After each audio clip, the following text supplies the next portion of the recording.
बिस्मिल्लाहिर्रहमानिर्रहीम, अस्सलामुअलैकुम, good morning, welcome to सुबह सवेरे पाकिस्तान। मैं हूं हमजा तारड़ और मैं हूं इशाल सुलेमान। प्रोग्राम का आगाज़ करेंगे इस उम्मीद के साथ कि आप अच्छे होंगे, खुशबाश होंगे और आज हफ्ते का दूसरा दिन भी आपका यकीनन अच्छा गुजरेगा। और मौसम अच्छा है तो अच्छा तो गुजरेगा। बहुत ही अच्छा है मौसम। अचानक रात को हवाएं चलना शुरू हो गई, बारिश हो गई, मतलब और ये प्रेडिक्शन में भी शामिल नहीं था कहीं भी कि बारिश होने वाली है, लेकिन अचानक से जो मौसम खुशगवार हो जाता है, बारिश शुरू हो जाती है, तो बस फिर क्या ही कहने। फिर इशाल के दिल का मौसम भी जो है वो सुहाना हो जाता है, जिसका अक्सर इशाल जिक्र करती है। आज सुबह भी जब आ रहे थे मौसम बहुत अच्छा था, और जब हम मतलब के दफ्तर पहुंच रहे थे उस वक्त बारिश का भी जो है हम देख रहे थे, बूंदाबांदी जो है वो शुरू हो गई। बिल्कुल बूंदाबांदी शुरू हो चुकी थी, और अरसे बाद मैं बहुत अर्ली मॉर्निंग उठी और उठने के बाद मैंने वॉक भी की, और फिर मैंने अपने गार्डन से ताज़ी ताज़ी सब्जियाँ तोड़ी सुबह सुबह, क्योंकि टमाटर बड़े अच्छे लग रहे थे सुबह सुबह, तो मैंने उनको तोड़ा।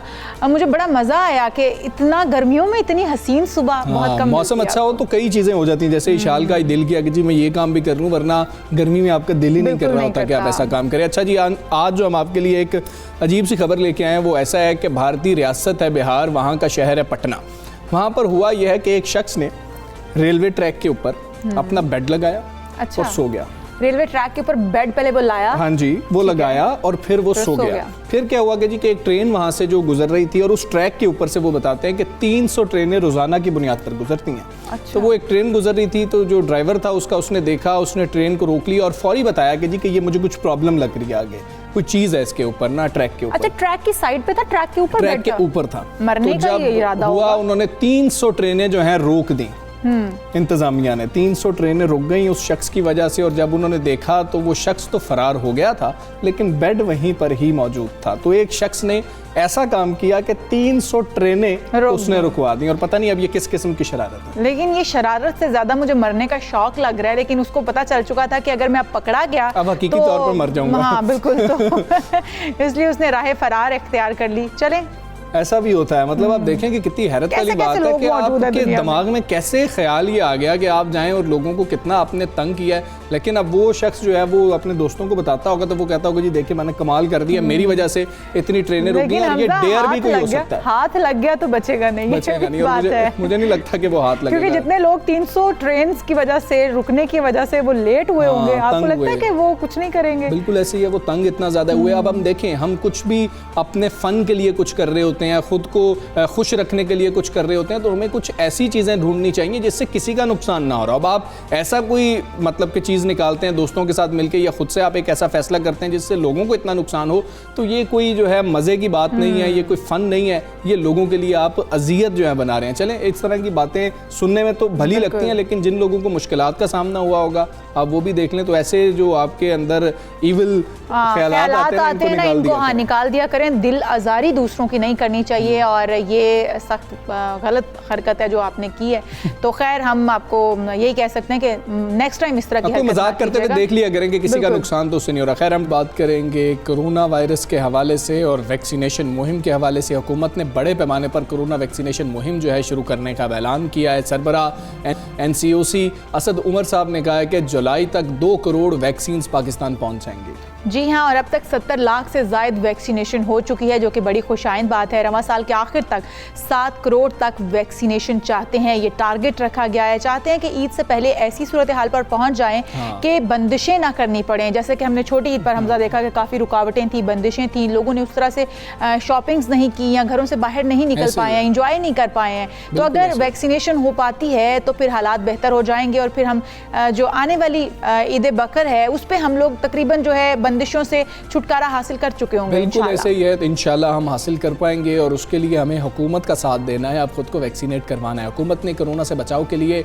18 साल से ज़ायद उम्र के जो अफराद हैं उनकी वैक्सीनेशन शुरू करने का भी फैसला किया है। वजारत सेहत ने फाइज़र कंपनी की जो वैक्सीन है वो ख़रीदने का फैसला किया है, क्योंकि हमें वो पता है कि वो आप 12 साल से ज़ायद उम्र के लोगों को लगा सकते हैं। 40 साल से कम उम्र ख़वातीन जो कि हामला ख़वातीन हैं उनको भी वो वैक्सीन लगाई जा सकती है। तो ज़राए का कहना है कि इब्तदाई तौर पर 10 लाख डोजेज़ खरीदी जाएंगी, और फाइज़र वैक्सीन कम कुव्वत मुदाफ़ियत वाले अफराद को लगाई जाएगी। प्रायोरिटी सेट की जाएगी। बिल्कुल, जिनकी इम्यून सिस्टम जो बहुत ही वीक है या जिनके अंदर इतनी हिम्मत और ताकत नहीं होती कि वो फाइट कर सकें दीगर बीमारियों के साथ भी, तो उनको ये प्रायोरिटी बेस पर ये वैक्सीन लगाई जाएगी। वजारत सेहत के ज़राए का ये भी कहना है कि आइंदा माह पाकिस्तान को वैक्सीन की 50 लाख से ज़ायद डोजेज़ मिलने का इम्कान है।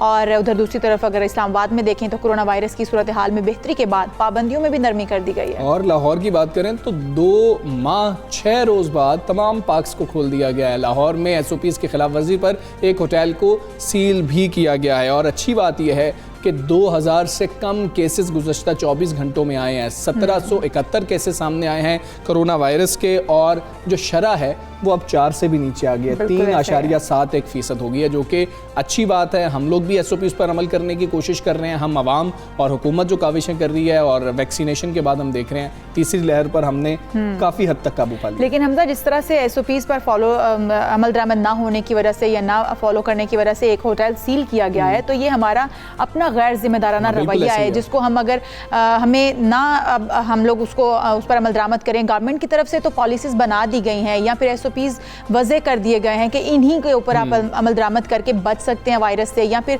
पाबंदियां हट सकती हैं, सूरत हाल बेहतर हो सकती है। आप नहीं मानेंगे तो ये गलती आपकी है, गवर्नमेंट की नहीं है। बिल्कुल ऐसी, और नुकसान पूरे मुल्क का है। इसी पर हम बात करेंगे। पार्लिमानी सेक्रेटरी डॉक्टर नौशीन हामिद साहिबा हमारे साथ मौजूद हैं। नौशीन हामिद साहिबा, अस्सलाम वालेकुम, गुड मॉर्निंग। बहुत अच्छी खबर है कि जुमेरात से अब तमाम लोग जो हैं वो खुद को वैक्सीनेट करवा सकेंगे, जिनको इजाज़त मिली है, जो ये वैक्सीन लगवा सकते हैं। हमारे पास कहा तो जा रहा है कि जुलाई तक मजीद जो है वैक्सीन की डोजेज़ आ जाएंगी। अभी हमारे पास इतनी वैक्सीन मौजूद है कि रश भी बढ़ जाए तो हम वैक्सीन लगा सकते हैं लोगों को। जी, बिस्मिल्लाहिर्रहमानिर्रहीम। जी, जब भी हुकूमत कोई फैसला करती है NCOC की तरफ से, जब भी कोई डिसीजन होता है वैक्सीन के एज ग्रुप्स को बढ़ाने का, तो पहले ये इंश्योर किया जाता है कि हमारे पास वाफिर मिकदार में नए लोगों के लिए भी हो, और जो पिछले लोग जो फर्स्ट डोज ले चुके हैं उनकी सेकेंड डोज भी हमारे पास हो। तो ये बड़ी कैलकुलेशंस होती हैं, और इस कैलकुलेशंस की रोशनी में ही ये फर्दर वैक्सीनेशन खोली जाती है। तो बिल्कुल हमारे पास वाफिर मिकदार में इतनी वैक्सीन है कि ये लोग भी जो हैं ये कवर होंगे इसके अंदर। जी ठीक है। डॉक्टर साहब, ये भी बताइएगा कि वैक्सीन के हवाले से हम फाइज़र वैक्सीन की बात कर रहे हैं, तो अब ये चीज़ें भी सामने आ रही हैं क्योंकि कम डोजेज़ हमारे पास आई थी, अब मज़ीद डोजेज़ भी मंगवाई जाएंगी। 12 साल से ज़ायद उम्र के जो बच्चे हैं उनको भी वही वैक्सीन लगवाई जाएगी। क्या फ़ैसला किया गया? देखिए जी, बिल्कुल फाइजर वैक्सीन का, चूँकि दुनिया में भी बहुत सारी जगहों पे शायद ट्रैवलिंग के लिए भी हमें ज़रूरत तक बाकी वैक्सीन्स जो हैं वो एक्सेप्ट नहीं होती। इवेंचुअली सारी वैक्सीन्स मैं समझती हूँ कि जो इस्तेमाल हो रही हैं वो इवेंचुअली WHO उन सारों को करेगा, एक्सेप्ट भी करेगा, और वो एक्सेप्टेबल होंगी दुनिया में। मगर इस वक्त जो है वो फाइजर की कंपैरेटिवली जो है वो थोड़ी सी एक्सेप्टेंस ज़्यादा है इंटरनेशनल ट्रैवल में, तो इसकी हमें ज़रूरत थी। और स्पेशली जो 12 साल से 16 साल के बच्चों के लिए, जो कि बाकी वैक्सीन्स कवर नहीं करती, ये उसको भी कवर करेगी। तो इसलिए अभी तो हमारे पास 1 लाख डोजेस जो हैं वो कोवैक्स के प्लेटफॉर्म से पाकिस्तान पहुंच चुकी हुई हैं, मगर डेफिनेटली पाकिस्तान जो है वो फाइजर वैक्सीन खुद भी परचेज करेगा। और इस वक्त गवर्नमेंट कोई एवेन्यू नहीं छोड़ रही, जिस तरफ से हमें वैक्सीन मिल सकती है गवर्नमेंट परचेज कर रही है और सिस्टम के अंदर उसको कर रही है। इसीलिए जून और जुलाई में इंशाल्लाह ताला हमारी 2 करोड़ वैक्सीन जो हैं उनको प्रोक्योर करने के सारे इंतजाम कर लिए गए। ठीक है नौशीन साहिबा, हम ये देख रहे हैं कि वैक्सीनेशन का अमल जो है वो खासा तेज़ हो गया है, जैसे कि तमाम अब एज ग्रुप्स के लोग लगवाने के लिए जा रहे हैं।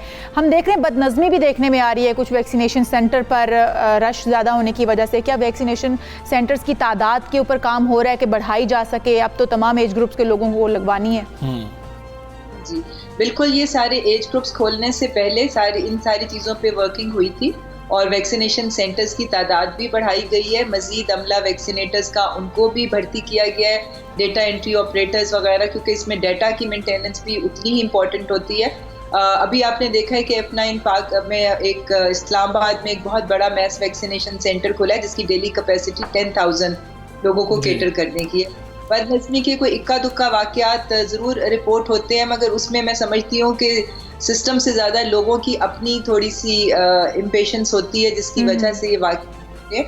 मगर ओवरऑल अगर आप देखें तो पूरे पाकिस्तान में, चाहे वो सिंध हो, बलूचिस्तान हो, पंजाब हो, KP हो, आज़ाद कश्मीर हो, हर जगह वैक्सीनेशन का अमल बहुत स्मूथली चल रहा है। और मैं समझती हूँ कि ऑलमोस्ट 100% सेटिस्फेक्शन है जो कोई भी वहाँ से वापस आता है। ठीक है डॉक्टर साहब, ये भी बता दीजिएगा कि जो फाइज़र की वैक्सीन है उसकी तकरीबन 1 लाख डोजेस पाकिस्तान को मिली हैं, और फिर हुकूमत क्या ये भी फैसला कर रही है कि उसके ऊपर चेक ज़्यादा रखा जाएगा, क्योंकि बासर अफराद ज़रा फाइज़र की वैक्सीन ही लगवाना चाह रहे हैं, वो बाहर ट्रैवल भी करना चाहते हैं, तो ट्रैवल एडवाइजरीज़ की वजह से वो अपना असर व रसूख इस्तेमाल करना चाहते हैं, क्या चेक रखा जाएगा इसके ऊपर? जी बिल्कुल, वैसे तो मैं आपको बताऊं कि तकरीबन तमाम वैक्सीन्स जो हैं उनके ऊपर चेक है, क्योंकि एक हमारा प्रॉपर डेटा एंट्री सिस्टम है, निम्स का जो नेशनल इम्यूनाइजेशन मैनेजमेंट सिस्टम है, उसके थ्रू हर डोज जो है वो मॉनिटर हो रही है। अब बीच में जाहिर है कोई थोड़ा सा अगर कोई बेईमानी हैं लोग, तो वो अब हम लोगों का अपना कसूर होता है, लोगों का, हमारी कॉम, मगर अदरवाइज हर वैक्सीन जो है वो मेंटेन उसका डाटा हो रहा है हमारे पास कि कहाँ पर कौन से में, कौन से DHQ में कहाँ पर कितनी वैक्सीन इस्तेमाल हुई है। फाइजर के बारे में आपको ये बता दूं कि ये चूंकि -70 के ऊपर स्टोर करनी पड़ती है, तो ये अल्ट्रा कोल्ड चेन की फैसिलिटी जो है वो पाकिस्तान की हर जगह पर मौजूद नहीं है। हमारे पास स्पेसिफाइड जगह हैं जहाँ पर ये, क्योंकि ये बड़ा एक्स्ट्रा इसके लिए इंतजामात करने पड़ते हैं, तो जहाँ जहाँ अल्ट्रा चेन होगी, तो मैं हालांकि अभी तो मैं यही समझती हूँ कि फाइजर को हमें लिमिटेड जगहों पे यूज करने की वो हमारे पास कैपेसिटी होगी, क्योंकि इसका स्टोरेज जो है वो बड़ा डिफिकल्ट है। -70 पे के पास ये फैसिलिटी है, EPI ने अपने आप को अपग्रेड किया है और इस किस्म की जो स्टोरेज थी उसको अवेल कर लिया था इसके पहुंचने से पहले, पर फिर भी इसमें हमें लिमिटेशंस होंगी। अच्छा नशीन साहिबा, हर्ड इम्यूनिटी हासिल करने में तो हमें यकीनन वक्त लगेगा, क्योंकि अभी हमारे बहुत सारे लोग जो है वैक्सीनेट होने बाकी हैं, लेकिन अगर हम देखें तो बच्चों की वैक्सीनेशन के हवाले से दीगर ममालिक बहुत सारा काम कर रहे हैं, रिसर्चेस भी हो रही हैं, और अब हम अगर देखें तो बच्चों को लगाई भी जाने लगी हैं कुछ ममालिक में, लेकिन हमारे पाकिस्तान में इस हवाले से क्या कोई काम हो रहा है? हम कब तक बच्चों को वैक्सीनेशन शुरू कर सकेंगे? देखें, इसमें बच्चों के लिए जो दुनिया भर में जो काम हो रहा है उनके ऊपर क्लिनिकल ट्रायल्स शुरू हुए हैं। पाकिस्तान उसको बहुत क्लोजली, हमारी जो टेक्निकल एक्सपर्ट कमेटी है वो उन सारी चीज़ों को बहुत क्लोजली मॉनिटर कर रही है, और जैसे ही वो उसका कोई अप्रूवल्स प्रॉपर आते हैं तो इंशाल्लाह ताला बच्चों को भी इंक्लूड किया जाएगा। मगर इस वक्त मैं समझती हूँ कि जो पैटर्न हमने रखा हुआ है कि एज वाइज हम नीचे आए हैं, मोस्ट वल्नरेबल पॉपुलेशन से लेके जैसे हेल्थ केयर वर्कर्स थे, फिर 70+ एज, तो ये पैटर्न जो है ये इससे हम लोग जो ज़्यादा एट रिस्क लोग हैं उनको पहले अगर हम कवर कर लें, और इंशाल्लाह ताला मुझे बहुत उम्मीद है कि इस साल के आखिर तक अगर हमारी 7 करोड़ पॉपुलेशन वैक्सीनेट हो जाती है, जिसके लिए अब हुकूमत काफ़ी सारे इक़दाम उठाने लगी हैं। हम लोग मुख्तलिफ अदारों को जो है उनसे राब्ते कर रहे हैं, चाहे वो प्राइवेट सेक्टर में हो, पब्लिक सेक्टर में हो, कि वो अपनी अपनी जो है स्टाफ है उसको वो लोग, उनके ऊपर लाजमी होगा कि वो उनकी वैक्सीनेशन को इंश्योर करें।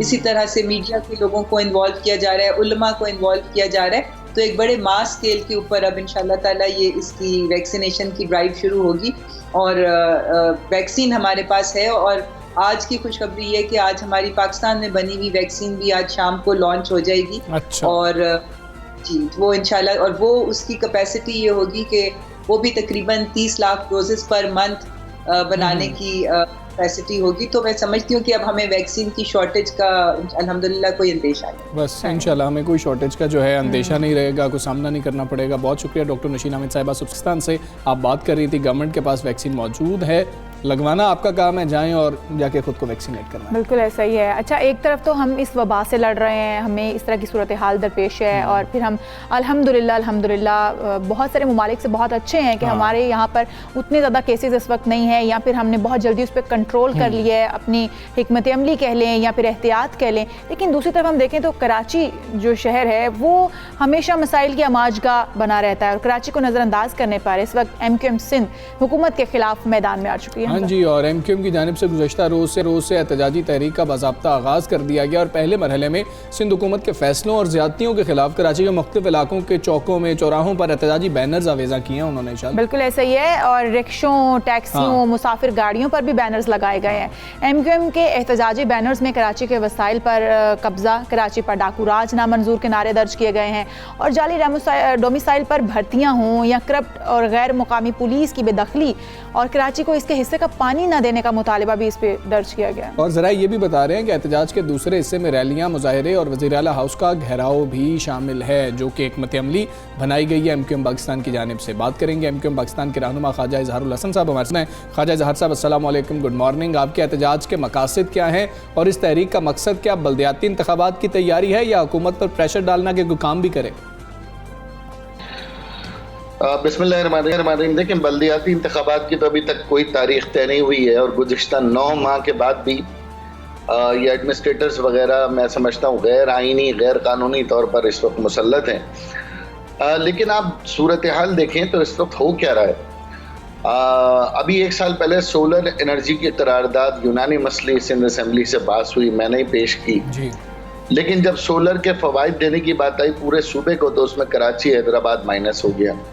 जाली डोमिसाइल का कारोबार पिछले 20 साल से यहाँ चल रहा है और जो हमारा कोटा है वो 40% अब से 12% रह गया बमुश्किल, जिसमें तमाम कौमें शामिल हैं। इसी तरीके से आप देखें मकामी नौकरियों में कराची, हैदराबाद, सक्खर, नवाबशाह शहरी इलाकों को नज़रअंदाज किया जा रहा है और आज पूरे सूबे पर एक ही किस्म के जियाले जो है वो मुसल्लत हैं। तो ये बेसिकली एहतजाज खुद ब खुद बन रहा है।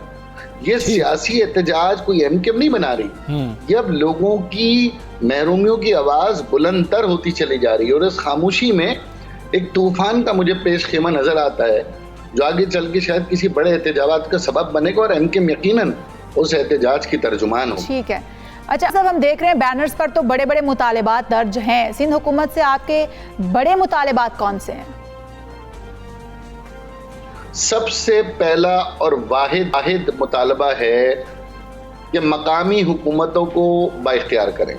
अच्छा, मकामी हुकूमतों को जब बाइख्तियार करेंगे तो मकामी रोजगार मिलेगा, मकामी पुलिसिंग होगी, मकामी वसाइल मिलेंगे जो कि एक आम आदमी, गरीब मुतवस्सित तबका चाहे वो किसी भी जमात से मुंतखब होकर आए, वो कम अज़ कम अपनी यूसी अपने हल्के में खर्च करेगा।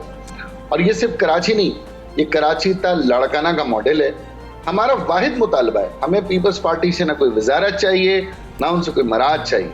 हमारा वाहिद मुतालबा है कि वो मकामी लोगों को बाइख्तियार करने के लिए लोकल गवर्नमेंट का निज़ाम मुकम्मल बाइख्तियार करें। खैर साहब, आपका एहतजाज 2 हिस्सों में हो रहा है। एहतजाज के पहले हिस्से में आपका क्या प्लान है? दूसरे हिस्से को किस तरह से तरतीब दिया गया है? हिकमत अमली क्या होगी?